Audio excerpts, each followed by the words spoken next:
서정덕의 JD모건 보도본부 증권부 서정덕 기자와 함께합니다. 어서 오십시오. 예, 반갑습니다.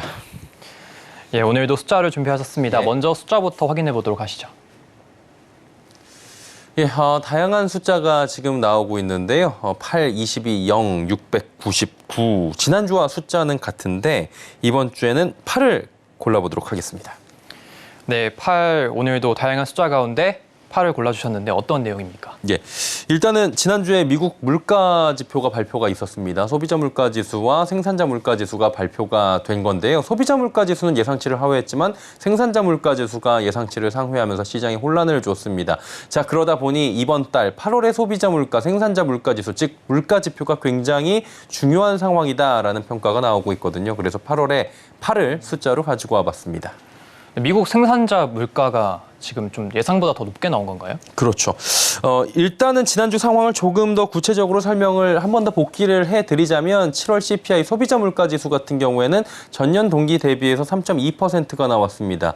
예상치가 3.3%였는데요. 0.1%포인트가 줄어들었으니까 물가가 좀 잡히는구나라는 지금의 시장의 전망들이 그대로 이어진 셈입니다. 자, 그리고 식품과 에너지를 제외한 근원 CPI도 예상치가 4.8% 상승이었는데 4.7%가 상승한 거거든요. 한마디로 헤드라인 CPI, 근원 CPI 모두 다 시장 예상치를 하회하면서 물가가 잡혀가고 있구나. 이런 얘기들을 할 수 있었을 겁니다. 자, 이것만 놓고 보면 물가가 예상치를 밑돌았으니 시장이 안도감을 갖게 하기에 충분했는데 복병이 나타납니다. 시장에서 비중을 CPI에 비해서는 조금 낮게 두고 있는 생산자 물가 지수가 PPI가 예상치를 웃돌면서 불안감이 커진 겁니다.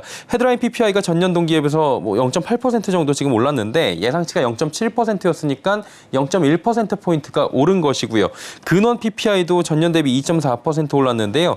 예상치가 2.3%포인트였습니다. 즉 0.1%포인트씩 예상치를 생산자 물가 지수는 상회를 한 겁니다. 지금 보니까 소비자 물가 지수는 좀 내린 예. 상황인 것 같은데 왜 생산자 물가만 이렇게 오르고 있나요?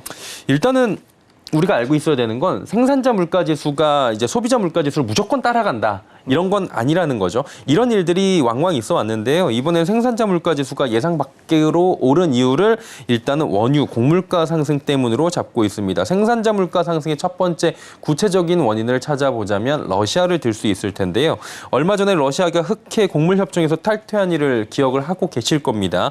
이에 곡물 가격이 급상승해서 에그플레이션 가능성이 다시 지금 대두가 되고 있고 실제로 선물 가격들이 올라가고 있는 추세가 보여지고 있죠. 그리고 우리나라도 지금 기후 이상 현상들이 발생을 하고 있습니다. 전 세계 곳곳에서 폭염과 혹은 폭우가 내리고 있고요. 이상 현상이 발생을 하면 곡물에 대해서 피해가 발생을 할 수밖에 없습니다.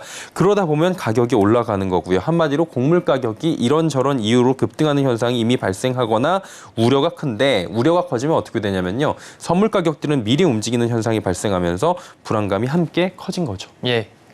최근에 이어진 이 에너지 가격 상승이 또 한몫했다고 하던데요. 그렇죠. 요즘에 휘발유, 경유 주유하시는 분들은 가격 많이 올랐네라고 생각이 드실 겁니다. 이제 국제유가가 올랐기 때문인 건데요. WTI 가격이 지금 60달러 중반대에서 머무르고 있었는데 최근에 84불, 83달러 부근까지 올라와 있는 상황입니다. 특히 6월 이후 2달 연속 오르기만 하고 있어서 하반기에 물가를 자극할 수 있다는 우려가 계속 나오고 있었거든요.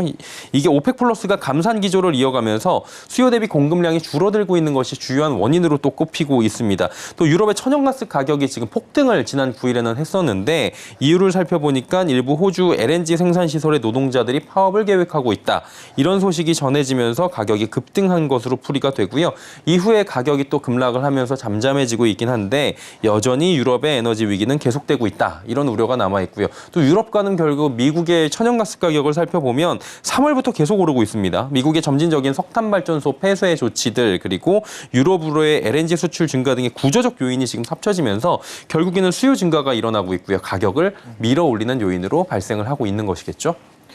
향후 물가에 대한 좀 우려가 계속해서 커지고 있겠네요. 그쵸. 앵커도 많이 들으셨다시피 하반기에 물가가 다시 올라갈 수 있다. 네. 이런 얘기를 직접 뉴스 많이 읽으셨죠? 네. 한은도 지금 계속 그런 얘기를 하고 있어요. 총재께서도. 그러다 보니까 생산자 물가를 도매 물가라고 우리가 보통 이야기를 하거든요. 한마디로 한두 달의 시차를 두고 소비자 물가 지수, 생산자 물가 지수가 한두 달의 시차를 두고 CPI에 영향을 준다. 이렇게 시장에서 보통 알고 있기 때문에 어떻게 되겠습니까? 비상이 걸린 셈이겠죠. 미국의 CPI가 3.2%포인트로 예상치를 하회했다고 말씀을 드렸는데 6월 달에는 3%였어요. 그렇다면 3에서 3.2%로 올라갔으니 예상치는 하회했지만 물가가 다시 바닥을 찍고 조금 올라가는 추세를 보이고 있기 때문에 물가가 올라가고 있다라는 그런 부분들도 지금 지적이 되고 있는 상황인데 만일에 이런 부분들이 적용이 되면서 7월에 이어서 8월에도 물가가 올라서 2달 연속 물가가 상승을 한다면 연준도 고민이 깊어질 수밖에 없다는 겁니다. 긴축 완화에 대한 기대감도 자연스럽게 지금 시장에 그대로 분위기가 나타나는 것처럼 줄어들 수밖에 없는 거고요.